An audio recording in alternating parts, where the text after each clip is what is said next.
بسم اللہ الرحمن الرحیم الا ان اولیاء اللہ لا خوف علیہم ولا هم يحزنون۔ اللہ تبارک و تعالی نے ولیوں کا ذکر قرآن مقدس میں کیا ہے، اور اللہ رب العزت نے ولی کی شان کو بیان کیا ہے قرآن مقدس میں۔ فرمایا الا ان اولیاء اللہ لا خوف علیہم ولا هم يحزنون۔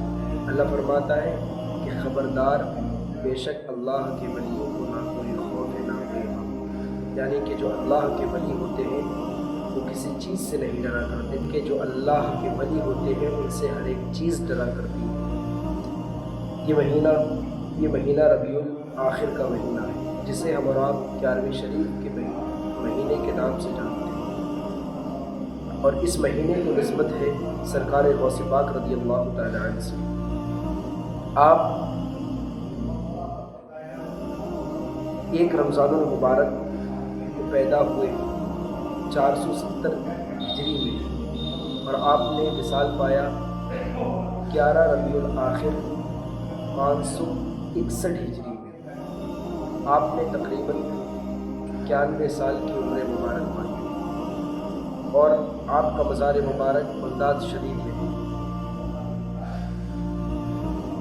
آپ ایران کے ایک شہر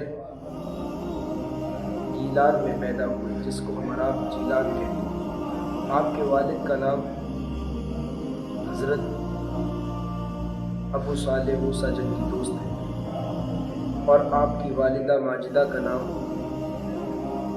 ام الخیر فاطمہ ثانی ہے، اور آپ اپنے والد کی جانب سے حسنی سید ہیں، اور اپنی والدہ کی جانب سے حسینی سید، یعنی کہ آپ کا نسب مبارک والد کی جانب سے سیدنا امام حسن رضی اللہ تعالیٰ عنہ سے ملتا ہے، اور آپ کا نسب مبارک والدہ کی جانب سے سیدنا امام حسین رضی اللہ تعالیٰ عنہ سے ملتا ہے۔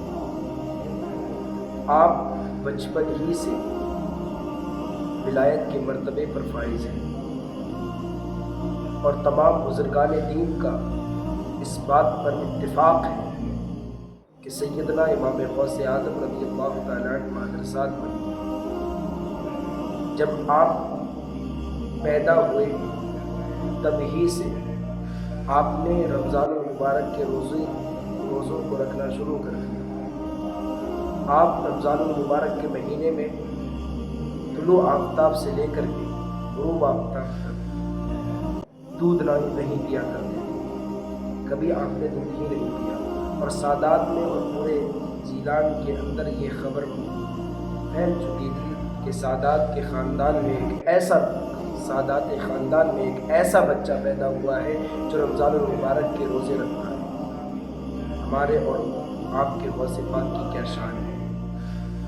حضرات محترم، سرکار غوث پاک رضی اللہ تعالیٰ عنہ کی زندگی کا اگر ہم لوگ مطالعہ کریں، زندگی کو اٹھا کر کے دیکھیں، تو معلوم ہوگا کہ سرکار غوث پاک رضی اللہ تعالیٰ عنہ کس قدر اللہ اور اس کے رسول کی فرمانبرداری کی، اطاعت و فرمانبرداری کی، اور ہم غوث پاک رضی اللہ تعالیٰ عنہ کے ماننے والے ہیں۔ ہم کتنا دین پر چل رہے ہیں، کتنا دین پر عمل کر رہے ہیں۔ سرکار غوث پاک رضی اللہ تعالیٰ عنہ نے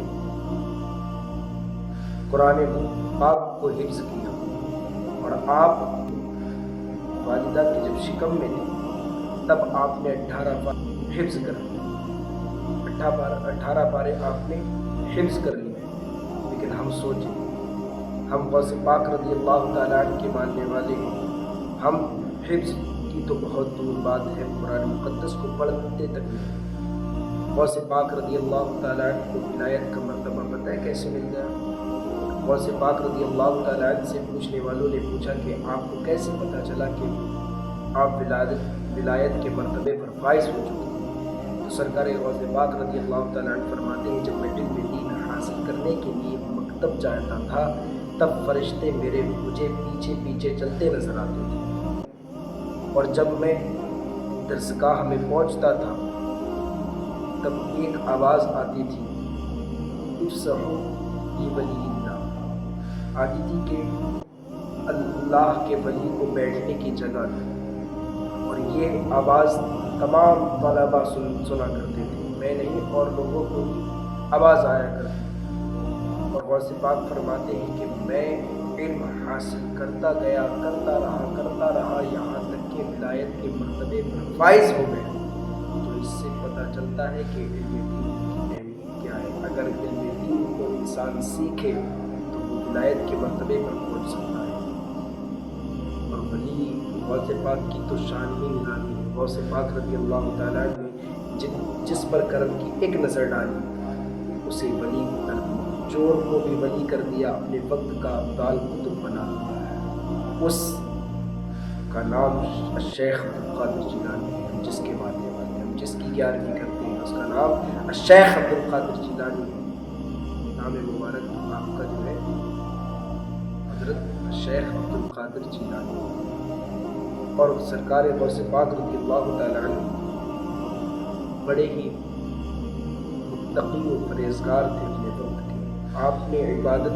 آپ جب عبادت کرنے کے لیے اللہ رب العزت کی کھڑا ہوا کرتے تھے تو پوری رات نکال دیا کرتے تھے۔ آپ نے 40 سال تک عشاء کے وضو سے فجر کی نماز ادا کی، یعنی کہ پوری رات اللہ رب العزت کی عبادت کیا کرتے تھے۔ اور آج ہم دیکھیں کتنی عبادت کرتے ہیں، ہم صرف دعویٰ کرتے ہیں غوث پاک کے ماننے والے ہیں، لیکن ان کے قول و افعال کو، عمل کو کبھی نہیں اپناتے۔ ہمیں چاہیے کہ ہم جس طریقے سے اللہ کے ولیوں سے محبت کرتے ہیں تو ان کے طریقے کو بھی اپنانے کی کوشش کریں۔ کہ غوث پاک نے کیا بتایا ہے، کیا زندگی دی ہے، کیا لوگوں کو درس دیا ہے۔ جس دن ہم نے ان کی زندگی کا مطالعہ کیا اور ان کی زندگی کا مطالعہ کرنے کے بعد ہم اگر ان کے نقش قدم پر چلنے لگے تو انشاءاللہ العزیز ہماری دنیا بھی سنور جائے گی اور آخرت بھی سنور جائے گی۔ اللہ رب العزت کی بارگاہ میں دعا ہے، جو کچھ بیان ہوا ہم تمام کو اس پر عمل کی توفیق